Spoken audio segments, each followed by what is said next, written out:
So are you a pioneering settler Mm. or are you a selfish settler? We're going to talk about each of these types of settlers in this next installment of Is Marriage Still Worth It on the Safe House. Stay tuned. We will be right back.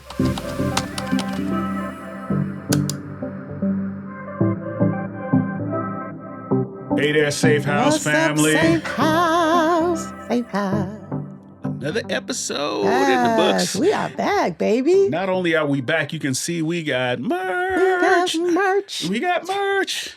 We doing it now. Yeah, you can get We done stepped up a notch. We done stepped it up. We done took it up a notch. Yes, right? I love it. Who's that? Emerald that said it? Take it up a notch? Yes. So Finally, though. Yeah, Jeez, yeah. People have been asking us about the merch and the brand yeah. for a while, and we're even got a new edition of the logo that's coming out. It's just a little bit of change, and so we might have a quiz for you on that in a different episode because we made a little change that we think is kind of cool.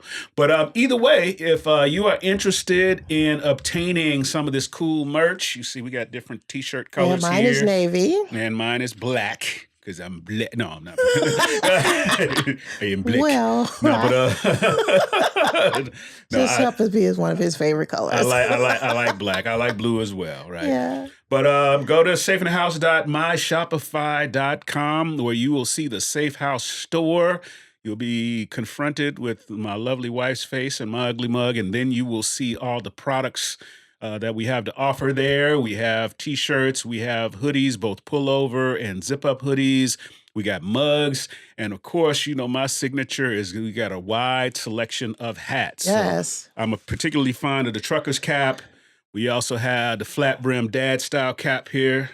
You know, so if you want to get your flat brim going on, this is embroidered. This is not like a paste on. This is actually embroidered. Nice. So check it out. We think it's good quality stuff. Yeah. And, yeah. And that helps us. Every purchase helps the channel out. So we thank you for your support. In other announcements, on May the 30th. Yes, May 30th. We will be. We're traveling. We're traveling. We We're will going on the road again. Olive Branch, Mississippi, I believe. Yes, I believe so. Yeah, and we say Olive Branch, Mississippi, but it's generally the Memphis area. So if you can get to Memphis, Olive Branch is probably another 10 minutes from there. With Glory Covenant Church down there with Apostle Ken Toney and Lady Carolyn. Yes. We will be helping them and sort of hosting the relationship weekend, the Relate weekend down there. And looking forward to that. We're going to be exploring this topic about settling in various aspects. And, we get to play around live. It's going to be interactive. We're going to have back and forth, some discussion and some observations. We're just going to have a good time. And I think they even said there's going to be a dinner on there, right? I know, so you get so it's... Yeah, so if you're out that way, please come out and join us. You are in the Memphis area. Come see us. Come touch my hand. I want to shake your hand. Cool. All right. So now we got all the plugs out of the way. Right. Remember, check the link below for the Shopify site and the campsite. You can get there. Anyway, so let's talk about these two types of settlers. Yeah. I think people really like the fact that we called it pioneering. You know, I don't think a lot of people thought about, like I said, when you're starting a relationship, that you're actually a pioneer. Yeah. You know, and that this is the first time that you're doing it. Yeah. Together, or this is the first time this thing that we're doing is together. Yeah. And so we've kind of talked about this, but like you said, how we do that in other areas of our lives. Yeah. You know, that we become pioneers, like in our work environment, you know, in our ministry environment. So it's not just in relationships, you know, not just in, you know, husband and wife, you know, fiance, you know, boyfriend, girlfriend relationships. It's people. Yeah, it is. It's in people relationships where you're beginning to establish relationships. You know, like you have, like I said, you have work relationships, you have church relationships, you know, you have all these different circles. Yeah. And so it's really, like you said, the first time you walk in, it's like your first time and you have to be the one to decide, you know, like, what is that going to look like? Especially if I'm in it for the long haul. Yeah. You know, because when most people join churches, they join churches for the long haul, you know, most of the time. They do. But Yeah, that could be a whole other Well, what I episode was in going to terms say of though, choosing a ministry. what I was going to say, but choosing a ministry is kind of like choosing a life partner. It is because when you do it right. When you look at it with the right perspective. Exactly. Right? That's all I was going to say. Right, it's the same thing, because you have some people that have been part of ministries for over 30 years. Yeah. You know, and then you have some people, they're like, only stayed for like a couple of years because it didn't really work out for me or whatever. And I think that either way is okay, because once again, you are making a big commitment. Yeah, but where I believe you're exactly right, that it parallels in a sense that when we join a ministry sometimes, just like when we get in a certain relationship sometimes, we get in for the wrong reasons. Yeah, that's true. That is true. We get the emotional hit of what's going on in that service that day. And we feel like this is the place from us because we walked away with a good feeling, kind of like some of these folk we hooking up with. But I digress. We get a good feeling. Yeah, we get a good feeling. We hook up with this church, right? And so now the pastor wants to do what pastors do and pastor you, right? They want to shepherd you into a Christ-like life, right? And then now you start to feel the constraint and weight of ministry. And now you're like, oh, I don't know if I'm getting fed. I don't know if this ministry's for me. I don't know if this, that, and the other. You go through all these things when no matter what ministry you're a part of, if they're a credible ministry, and I don't want to go on a tangent here because we're talking about pioneering, right? But if they're part of a credible, the thing is, it's going to lead to pastoring, right? It's going to lead to life correction and development and all of those things, Well, what I love what you're saying is that that's the same thing in relationships, though. Yeah. That there's a weight and a responsibility that goes along with being pioneers. Yeah. That when you begin to really settle in to a relationship, there's responsibility, there's the weight, there's the pressure, all of that shows up. And I think that's where we begin to either be the satisfied settler. Right, the pioneering and satisfied pioneering and satisfied settler versus the selfish settler. Right. Or the unsatisfied. The unsatisfied settler, Because once again, I think some of us can crumble under weight. Truth of it, many of us do. Many and unfortunately, many relationships fail, and they think they failed because of something going on right then. Right. When the relationship was kind of destined for destruction from the beginning because it was entered into with the wrong expectations. It's and you think about the pioneers and, to go biblical, the children of Israel were like some of the first, pioneers in terms of a nation pioneering, right? But what happened in the process? People started to complain. They started to become uneasy. They started to complain about what they had back home when life got difficult. When really, there were only a few that recognized, wait a minute, God has something great for us, something for, that we can call our own, something that he's going to make a way for us, if we just stay this. But they basically got lost in, the dissatisfaction, the unsatisfaction, to the point where many of them abandoned the mission.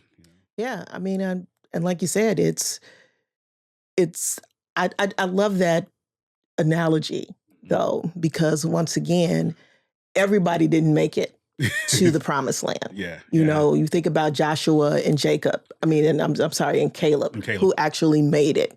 40 years of all of that, and then they finally make it.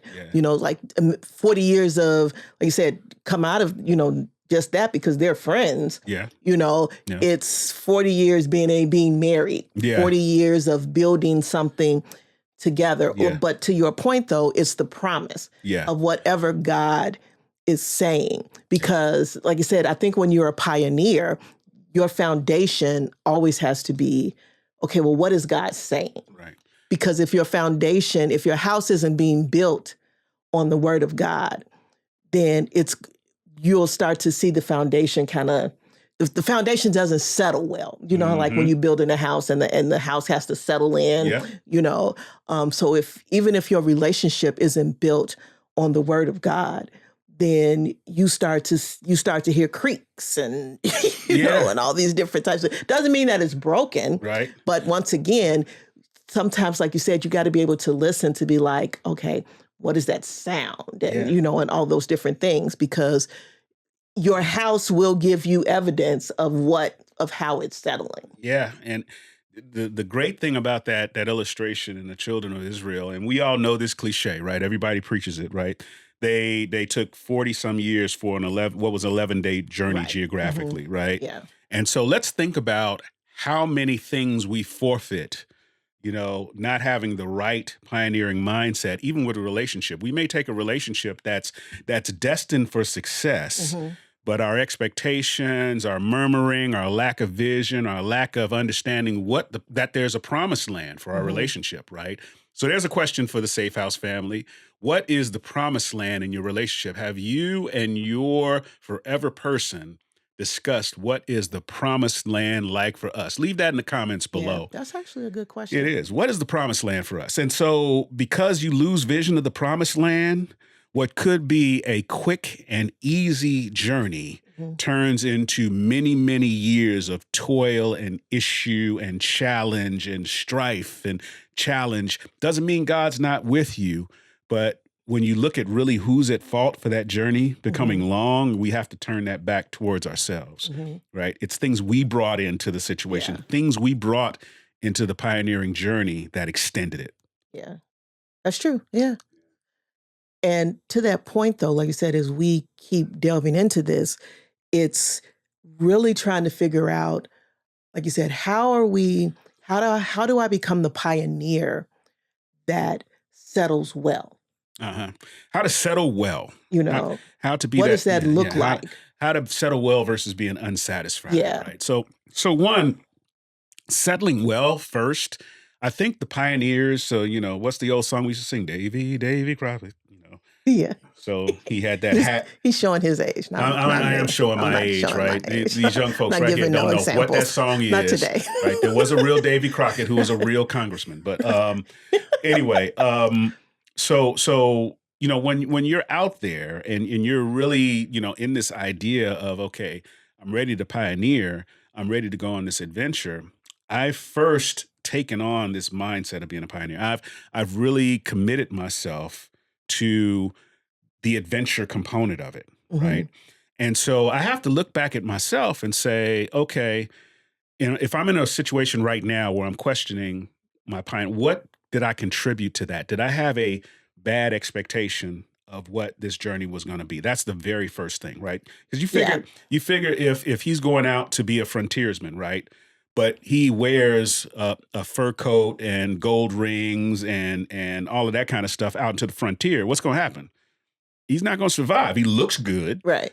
But he's not prepared for the wilderness versus, you see him with his gun and with his little backpack and his little hat, and he's got his animal with him. And he's got all these provisions and all these things because he's prepared for what could be a challenging journey. Right? I like that you're saying that because like one of the ways that you can ensure, I like that you use the word adventure. So it's like an adventure can be good, challenging, all of those things. It's that I have to be able to know that when it's an adventure, that there's going to be some growth, there's going to be some development, there's going to be some change versus me living in the fantasy world. Right. So it's kind of like, Davy Crockett was a TV show, and part of that is fantasy, right. But when you're in a relationship, and that's any relationship, whether it's your, whether, like I said, whether it's your children, whatever, you do have to be able to have a realistic perspective on what that looks like. Yeah.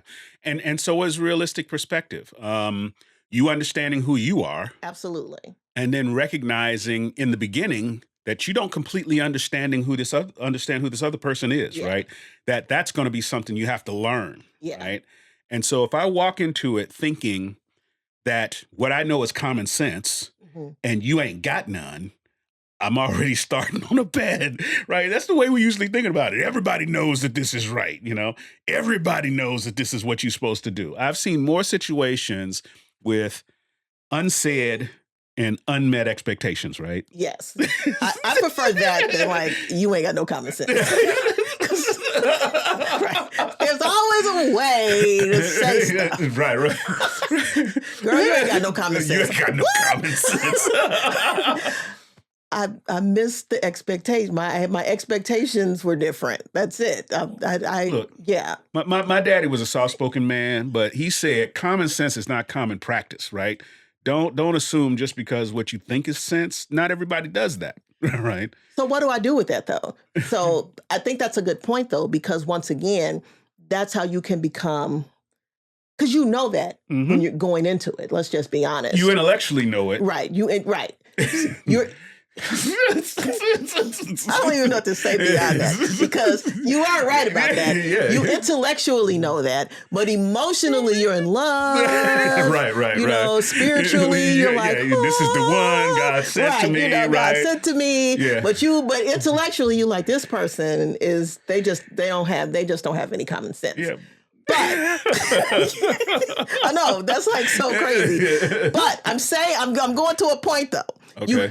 That's an imperfection in that person. Yeah. And you have to love that imperfection. Right. Or learn about it, right? Because that helps you settle in better. Yeah. Because instead of growing bitter, like, oh my God, I still can't believe it. But you knew that going in. You knew it going in, right? And if you plan to sort of grow old and build something and get to this promised land, right? Rather than me hanging an expectation on you that you can never meet, I start to be a pioneering settler and say, okay, in the situation we in, how can we complement each other? Yeah, that's really good. To get to this promised land place, right? Yeah. So let's have a transparency moment here. We're going to talk about, she looks scared. I'm not going to throw you under the bus, right? I'm not going to throw you under the bus, right? So of the Safehouse staff, of which is me and her, right? Of Safehouse Enterprises, right? It's just of me which and you. 2 employees that don't get paid, right? Right. It's just our reward is in heaven. Our reward, we shall wear a crown, right? So it's only 2 of us, right? And so we have very distinct roles when it comes to how Safehouse operates, right? So my wife, she's a master teacher, right? She's been gifted for the ability to teach, and she's an English major, so she's very well written and spoken, right? And content, right? So you have a gift for finding and distilling content, right?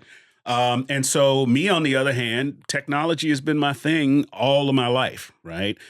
Setting up commerce is my thing, right? So if I'd have been like, hey, babe, we want to set up a store. Can you do that for me? It would have never got done. Right. And that's not a dig against you. That's just not your zone of genius. Right. Right. And so for me to get frustrated, it's like, oh, she must not really want to do Safehouse if she don't want to set up a store. No, idiot. That's not her gift. Her gift is doing content, right? You know how to set up a store. You know how to set up conference. You know content. You know how to set up sales tax in all these states, right? Shipping, receiving, logistics, direct to print, all of that kind of stuff. You do that, right? In your sleep. So why would I expect you in this Safehouse journey that we're on? It's like, no, wait, let's operate in our zone of genius, right? Yeah. I like that you're calling it the zone of genius, because that's also important when you're settling. Yeah. When you're building something. Yeah. Because everybody has their lane. And I like what you had said earlier too about learning what each other's lane is. Yeah. How do you best operate in this relationship? Because like you said, some people are great with money. Yeah. Other people, not so great. Yeah. So you have to be able to, instead of being disgruntled or just like dissatisfied, like, oh my God, we ain't never got no money and, whatever. It's like, okay, let's step back and be like, okay, well, who can actually handle the money? Yeah. And even recognize the context, right? Right. So absolutely. So when we owned our business, right, we ran it up to about $5 million, right? And I watched every dollar. I was the CIO and CFO, right? And nothing came in and came out. We had no debt, right? Right. Yeah, it was none of that, right? And so very disciplined around that, right? But give me a paycheck, boy, and that thing is gone, right? He can't handle his own personal finances. The passion and stuff attached to personal finance creates a different atmosphere, right? With this money that we're making in the business, I got to pay 16 employees. I got to pay vendors. I got to make sure that our email and website and all that stuff gets paid on time. I got to have cash reserves so when people aren't paying invoices on time, right? So I'm thinking about this as business, and it's not my personal, I want something. I got to keep my obligations in order, right? But at home, for some reason, I put in a different brain, right? So you, on the other hand, you're the exact way I am about business in the home. Right, I am. Right? Yeah. So what's my role? I make it. That is true. He makes it, I manage it. I make it, you manage it, right? I'm the steward over it. I'm not ashamed to say I get a little allowance, right? I got a limited amount of money that I can mess up, and she makes sure our savings, our investments, all these other things are in order, right? I know what's going on, but that's not my zone of genius for the household. Right. And if we're honest, so like I said, we've been married for 32 years. Right. Okay. But that was something, like when we got married. Yeah. We discovered very quickly that was you. We discovered very quickly. I took my whole paycheck and spent it on your birthday one year. I was like, dude, we can't do that. We can't do that anymore. I think I'm being cool. I'm like, I done balled out for my girl. Right. I'm like, he was like, no, you just spent the rent, bro. Right. What are we gonna do? And so we had to, in order for us to keep building together, we did. We had to have, that discussion about what that looked like. And that, to me, is how you really define, the settling. Like I said, loving someone's imperfections. Like you said, just because you can run a business doesn't mean you can run a household. Right. And so once again, I still love that about you. I still love the fact that at some point we're both deciding about what truly matters in our relationship, because I also think that helps define how well we settle. I was talking to somebody, and her and her boyfriend were having issues, and I said, "Well, is this a deal breaker for you?" Mm-hmm. And at first she said yes. She was like, yes, this is a deal breaker for me. So as we started to talk about it, it became less of a deal breaker. Right. Why? Because we had to really kind of work through, okay, how much does this truly matter to your relationship? Yeah. And so I think when both people can discuss what truly matters to each other, then I think you have you have less unsettledness. Yeah. And from what I can recall, that issue was around an expectation. Right. Absolutely. You know what I mean? It was around an expectation that one party never signed up for, right? The other party just expected that that's the norm, right? But then on the adventure, on the journey, we got to work through what that means for us, right? Is my expectation reasonable? Right? Yeah. Is it, is it something that's normal? Is it good for us? And what's the upsides and downsides of this expectation? What sacrifice do you now have to make to meet this expectation? And two, I think too, like I said, we'll probably get into this in the different episodes, but we're both made differently. Yeah. Okay. You're more intellectual.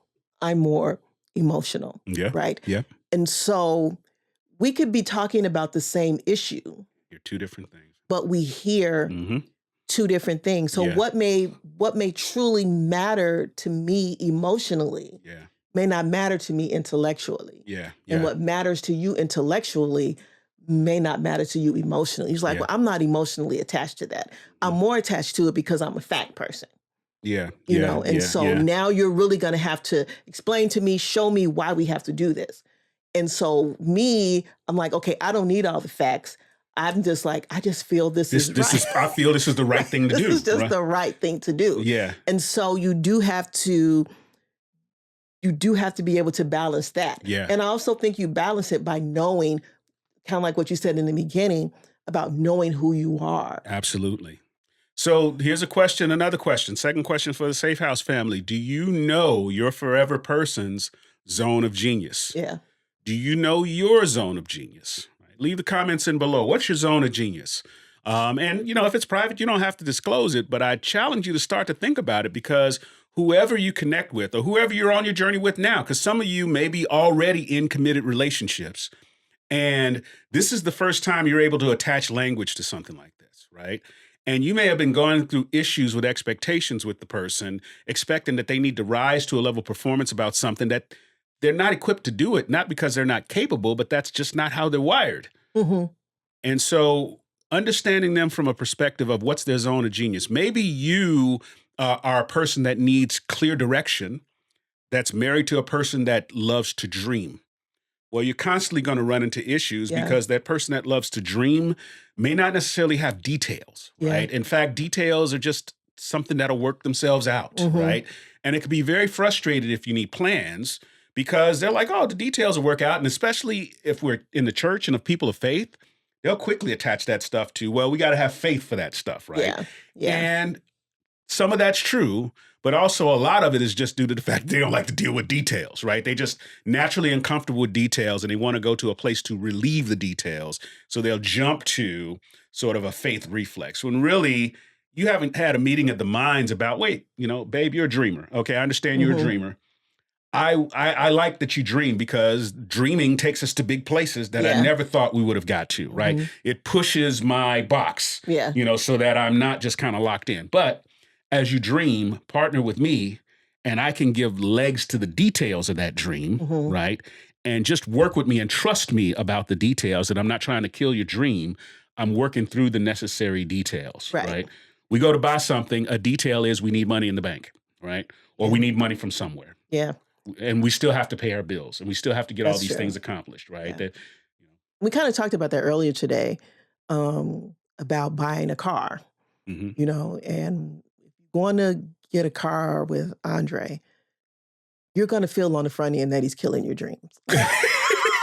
You're feeling like we are not getting a car. Right. Not today, not ever, because we're And so to your point, I have to be able to trust that you know what you're doing because you do have a plan. You always have a plan on how. Now, emotionally, I'm like a whole wreck because I'm like listening and Andre's like, well, no, we're not. Yeah, we're not doing. I'm like, oh God, And so once again, there's that balance. As I said earlier today, I've learned to trust that. Yeah. I didn't trust it always, because when we first started buying cars, I was like real quick to say something, And so I told Andre earlier today, I said, well, the one thing I have learned from you being married to you is to just shut up. Andre was like, well, I hope you learned something else. I said, well, no, being quiet is a gift. It's a gift. A lot of times we just want to yap, and, and put our two cents in or whatever, but it really is a secret weapon. Yeah. To be like, okay, once again, it's that secret weapon to knowing how to even settle yourself down. Yeah. A lot of us, especially like when we're getting confrontational or whatever, use your secret weapon. Yeah. Be quiet, because once again, it's when you're quiet that now you can really listen to the other person. And then you see how the plan is kind of playing out. And so here we are, like 4 cars later. Well, yeah. Well, you like the process now because it's I like the process you get way more stuff than you ever expect to get at a much lower price. That's why I said silence is a secret weapon. Yeah. And so, there's something to be said about performance, right? Yeah. If you allow people to operate in their zone, right, and let them prove that they can do what they can do, then you'll have more confidence about them being able to do it later or do it more and more. Then you develop that trust. It's like, no, if I just shut up, I will walk away with the best deal of a lifetime, right? With this. Yeah, I just don't want people to miss that part, though, this whole part about the zone of genius, because, like I said, that's so vital to, like I said, really establishing that firm foundation in what you're building. Yeah. And knowing, like you said, what is your partner good at? Yeah. And really giving them the freedom to grow in be that person. And to be that person, because sometimes we want to shape people into who we want them to be and think they should be. And there's a whole lot of expectations associated with that. So when they don't meet those expectations, now we're mad and now we're like, oh, I can't believe I wasted my time with you and whatever. But really, you weren't even allowing this person to be who they really are. And you leave, the major part out of it is God's like, I delivered you personally.